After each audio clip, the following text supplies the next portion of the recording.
All right. Hello, everybody, and welcome to the February UN Info Session. I'm Alex, an intern with the San Diego chapter of the United Nations Association. The San Diego chapter was founded in 1946 to promote local engagement with the United Nations, and it's one of the oldest and most active chapters within the U.S. Today we'll be discussing food rescue and food security, which are both vital to achieving several UN Sustainable Development Goals, in particular Goal 2, No Hunger, and Goal 13 for climate action. It may be surprising to many San Diegans to learn that there are around 200,000 individuals in San Diego County who are classified as food insecure, and that statistic includes over 160,000 children. That means that about 1 in every 8 San Diegans may be facing hunger. But we and our local and global partners believe that hunger can be eradicated within the next generation by preventing food waste and promoting good nutrition. And so it is an honor to be joined today by Alicia, the Chief Operations Officer at Feeding San Diego, which is the leading hunger relief organization in San Diego County. We're currently in their food storage warehouse, and we'll be learning about how they are on a mission to prevent food waste by saving food before it is wasted and then turning that into about 62 million meals a year. So welcome, Alicia. Thank you for having me today. You'll hear some of our warehouse operations behind us today probably as well. That's fine, thank you. So why don't you start off by telling us what is food insecurity? Yeah, so food insecurity is lacking consistent access to enough food for a healthy and active lifestyle. It's distinct from hunger in that hunger refers to a personal physical sensation of discomfort, but food insecurity is a lack of financial resources at a household level to provide access to food. Mm-hmm. And so, as you mentioned, here in San Diego, 1 in 8 people are food insecure and don't have that access to enough food. Yeah, and it's tough as well because the San Diego real estate market is one of the most expensive in the nation. And, you know, when people are struggling to pay rent, one of the first things that falls behind is their ability to pay for groceries. So that really underscores your point about that financial insecurity. So what is the connection between having that hunger and health? So there is the hunger study, the hunger study that Feeding America did, we're part of the Feeding America network of food banks, actually showed that 58% of households reported having at least one member with high blood pressure and 33% had at least one member with diabetes. So we know that folks who are facing hunger are also coping with diet-related chronic disease and are having a hard time doing so and having to make further choices, right? You just mentioned rent being high here in San Diego. So then if you're also having to make choices about food versus medicine, or food versus other utilities or ways to get to work or school, that's causing a lot of stress in the lives of folks facing hunger. Yeah, so all of the mental, repercussions as well that come along with high stress levels. Mm-hmm. So what are food deserts? Because that's a term that comes up a lot in circles that struggle with people having adequate nutrition. Yeah, so food deserts, there's a very specific, I'll read the very specific USDA definition, is that census tracts, food deserts are census tracts with low levels of access to retail outlets selling healthy and affordable foods. Okay. Do you know anything about the amount of food deserts that might exist in our county or their distribution? So here in San Diego, I actually don't know the exact number, but we reach areas where they're lacking retail outlets through mobile pantry distributions. Oh. So our mobile pantries go out to rural areas of the county where there aren't the large-scale traditional retail outlets. There still might be corner stores that provide food, but oftentimes that food is much more expensive. And our mobile pantries bring food out twice monthly in a large-scale farmers market distribution to help reach those areas. Yeah. I was actually out at one of our mobile pantry distributions a while back, and just out of curiosity, I Googled where the next closest grocery store is. And as it turned out, they were all in Mexico. So Whoa. the closest food, even in our county, a lot of people have this idea of San Diego as being all the beach, right? But as soon as you start heading out east, we become rural pretty fast. Yeah. And it really is a long haul to get to the nearest grocery store. Yeah. And out in Potrero, the closest is in Mexico. I was recently at an affordable housing development, and they struggle because they're in a food desert as well, and they meet their needs by Feeding San Diego coming. Actually, it probably was a mobile clinic as well. Yeah, because food deserts exist in in urban areas as well. It's really easy to talk about the rural areas, but there are also food deserts in urban areas where there aren't retail, but again, there might be those smaller shops, but they don't always have access for a number of reasons to fresh and nutritious food, and you'll have a lot more packaged and less healthy options at those smaller markets. It was surrounded by food options, but all of them were fast food options. So that's a great point. So you brought up the statistic that 1 in 8 San Diegans may be facing hunger. Would you mind elaborating kind of how prevalent food insecurity is here in San Diego? Yeah. So, 1 in 8 are food insecure, meaning they don't have consistent access to enough food for a healthy and active lifestyle, as well as 1 in 6 kids. So that's included in that number. What we're doing is reacting with school pantries. We have 40 school pantries where the whole family can access food, but the school pantries are happening when kids are being dropped off or picked up from school, so it makes it really easy for the family to access food. We also work with 250 different community partners across San Diego County so that people can get food right where they live, work, and play. We don't want people having to add one more burden to their day. We try to make it as easy as possible by working with community members that they're comfortable with and are willing to get their food from there. Nice. Yeah, that's an important point, actually, because here behind us we have the UN Sustainable Development Goals. Goal 17 is partnerships for the goals, and I think Feeding San Diego does an excellent job of developing those community partnerships. 350 partnerships is pretty remarkable, and that's the best way to achieve, scalable changes quickly. So that's awesome. And what are some other ways that Feeding San Diego is working to address food insecurity? So other programs that we have, in addition to the mobile pantries that I mentioned and our school pantries, include our military-focused distributions. Military families are stationed here and don't have a choice to live in this very expensive community that we live in, so we make special efforts to provide food to our military families. We're also focusing on seniors. There's a growing population of seniors, and they have special needs as well. So we have distributions at senior living sites, as well as a partnership with Meals on Wheels, where we send out extra produce, in addition to the meals that are being delivered with Meals on Wheels. Great. Yeah. Okay, so what is food rescue or food reclamation? Because I know that's a central focus of Feeding San Diego's work. Yeah, so that is a key part of how Feeding San Diego operates and how we get food to the community. So 97% of our food is actually rescued and would have otherwise gone to waste. So we're capturing food from all over the county. Just like we're distributing food all over the county, the food system does a really good job of distributing food to our retail partners throughout the county. So all the grocery stores that you might get your food from. And so we work with partners to pick up that food where it is and then get it out through our distribution partners.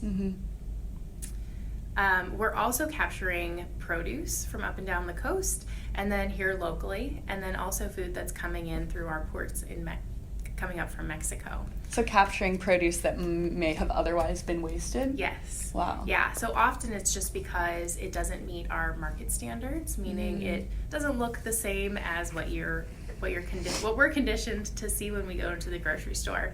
So it's not all the same size, shape, or color. It might be slightly blemished, but it's still perfectly good to eat. We also get to see some of that ugly produce. You know, the carrots with legs. My favorite is a sweet potato that looks like a duck. Still perfectly good to eat, right? Mm-hmm. But would have otherwise headed to the landfill and caused all sorts of other problems. Yeah. So can you elaborate on those environmental repercussions of food waste? Yeah. So when food is the number one organic in our landfill that's causing issues for our climate. So 8% of global greenhouse gases can be attributed to food waste. And 34% of all methane emissions in the U.S. are coming from our landfills. Mm-hmm. So this is a really serious challenge that we have. And we're one of the top priorities. The EPA has a food recovery hierarchy. It's an upside-down pyramid. Okay. With the goal to help reduce the food waste that's going into the landfill. Mm-hmm. So the first one is source reduction. First, we want to have less food that, you know, either needs to be rescued or go to waste. Yeah. Then there's feed hungry people. So that's what we're doing. That's the second tier in that upside down pyramid. Yeah. And then there's feed animals. And so Feeding San Diego is also participating in that. When we get food that is not safe for human consumption, instead of sending that to the landfill or to compost, which is also further down in that pyramid, we actually partner with a pig farmer who is actually able to, you know, have a higher and better use for that food by providing that food to his pigs. Yeah. Yeah. So no food wasted. That's great. No food wasted. Yeah. And then if there's anything left after that, it will go to compost. But very rarely. It would have to be pretty far gone. Yeah. Nice, because there's plenty of uses to be found. Mm-hmm. That's awesome. Yeah. So do you think that those best by dates, does that qualify under the basically market standards as well? How much waste do you think is attributed to the best buy? Yeah, so and I'll be honest, I'm guilty of that too. I've learned a lot since I've been working here over the last 10 years. And best by use by dates have only been around for the past 50 or so years. The only things that are federally regulated as far as expiration dates go are baby food and medicines by the FDA. So everything else is based on the manufacturer's discretion. So you can imagine that those dates don't always reflect food safety. They don't reflect food safety, right? Instead, they often reflect freshness or when the product is considered, you know, at its highest and best tasting. And a manufacturer probably wouldn't want to accept any liability if something did happen, so I'm sure they put those dates kind of conservatively early as well. Yeah, so we actually work with donors to determine, you know, how good the product might be, if there's any extension beyond the best by use by date, to provide that food to the community. Nice. But yeah, there's still food going to waste, and I as I mentioned, I was guilty of that before. You know, if my milk, you know, was like a day before that date, I would toss it, and I don't do that anymore. There's some really great resources to help learn more about how you can use your food beyond those dates. There's that we can share as well. Okay, awesome. Yeah, one of the things that I think I'm guilty of as well is when I go to the grocery store, I always seek out the most beautiful fruits and vegetables. And I know that that's what almost everybody is doing. Yeah. And so the ones that are just a bit tarnished might be the ones that end up thrown out at the end of the day. So I'm trying to consciously try and take those ones that I know are just as good but less visually appealing for the same reason. Yeah. There have also been studies done about shoppers going toward the more abundant looking basket versus a basket that looks only has maybe a few bunches of say asparagus, right? Like people will go toward the full basket of asparagus versus the one with two for no reason other than, there must be something wrong with those two because nobody took them. And so that mindset of us as shoppers really perpetuates the opportunity for waste. Yeah, exactly. And it's a huge issue. I've seen some of the dumpsters behind grocery stores, and they're full of perfectly fine things. So what are some other ways that we can change our food consumption habits to be more sustainable? Yeah, that's a great question. So there are great tools, as I mentioned before. Save the Food campaign is a local, it's national with the Ad Council. There's a great commercial about a sad strawberry that actually goes to waste. But there's also really great tools about how in our personal lives we can do a better job of not wasting food. And then as food banks, right, we are continuing to capture more food that's otherwise going to waste. So we might be jumping ahead for a question you might have for me for later, but we have programs called Meal Connect. So we are rescuing food in new and different ways constantly. The food system is changing and has been throughout, especially even within the last 10 years. Where we get our food as a food bank has changed a lot. We're getting a lot more food from local places, like I mentioned earlier, from retail locations instead of from the manufacturer, because manufacturers are getting smarter and more of the food is going directly to the grocery stores. We're also capturing food in smaller amounts. So we have a program where we pick up from all of the Starbucks retail locations across San Diego County. And so those are small amounts of food, but they're getting directly to people immediately. Nice. And what about some more personal level changes that people can make?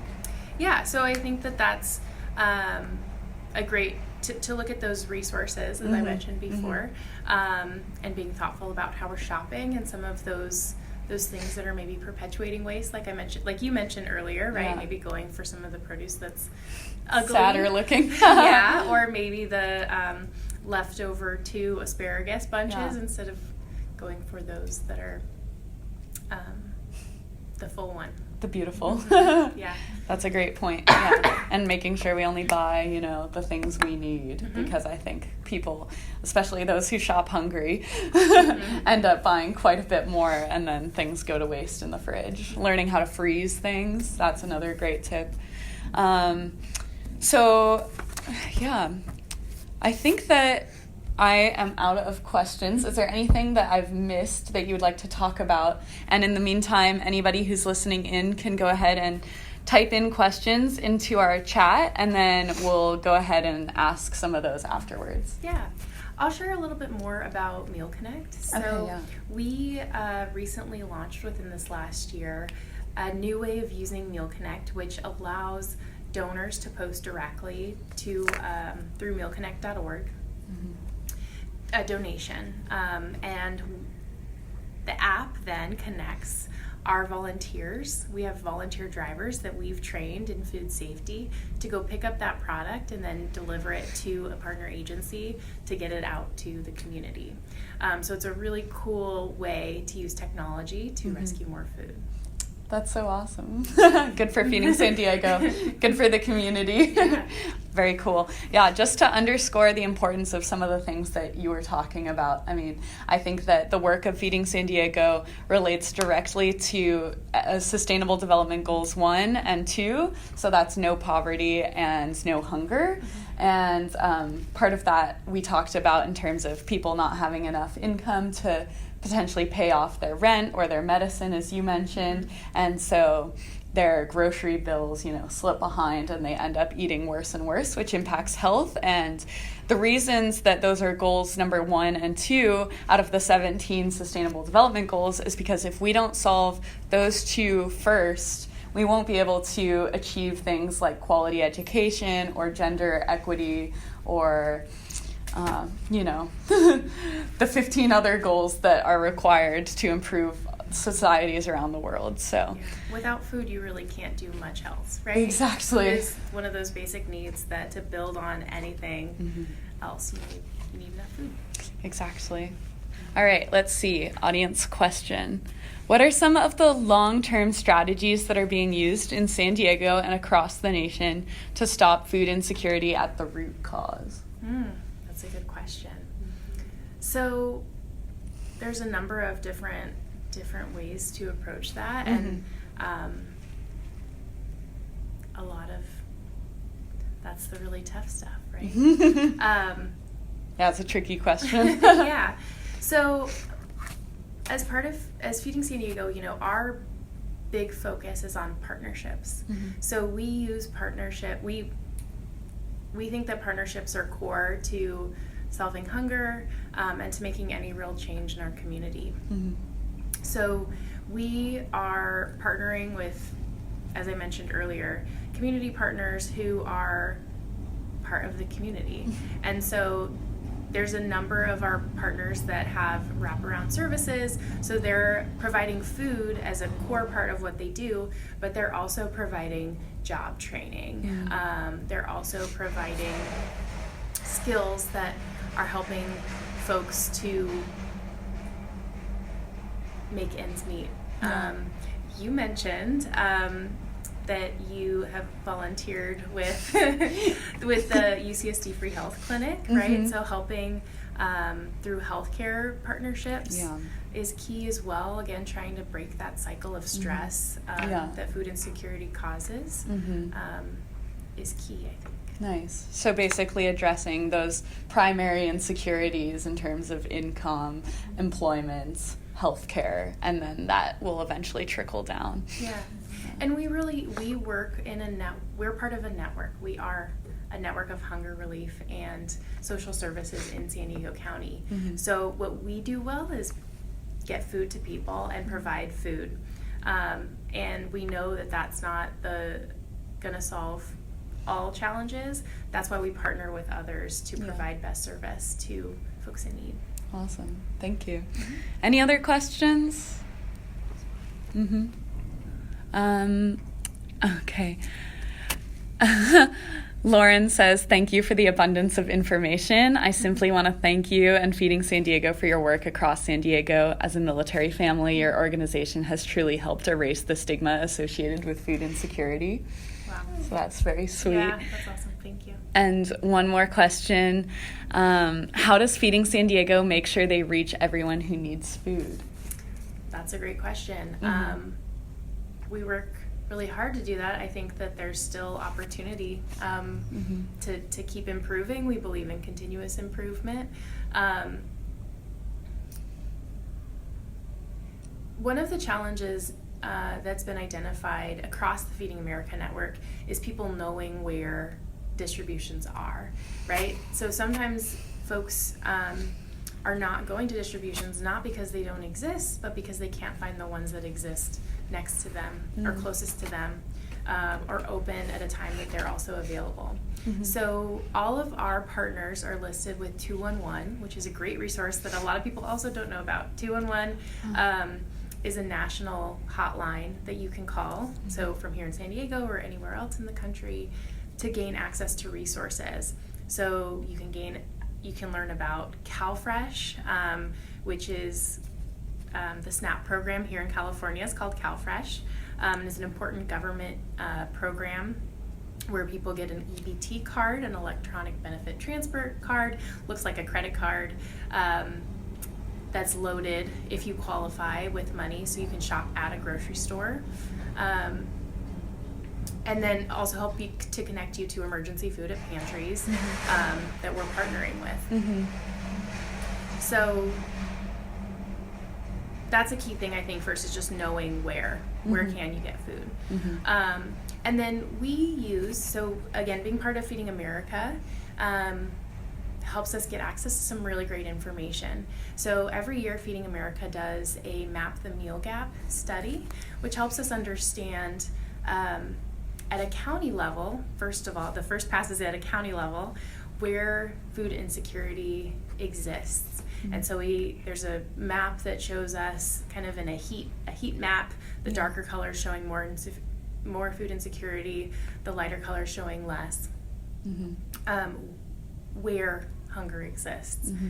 Then because San Diego County is a very large and dynamic county, we then get further information at a census tract level to see where the higher and lower instances of food insecurity are. And then we overlay that with our current distributions and check to see where there's opportunity and where we think we're doing pretty well. So that's kind of that scientific way. And then the most important way is we're listening to the community, right? So we're looking for feedback and ideas about how to best serve, and we respond to those in the best way we can. Yeah, that's great. I mean, clearly Feeding San Diego does a great job identifying the populations that may be more vulnerable, like youth, seniors, etc., veterans. So you're doing great work. I think that's it for our questions. Thank you so much for all of this information and for meeting with us. We appreciate it. Yeah, thank you for having me. Yeah, and thanks to all the listeners.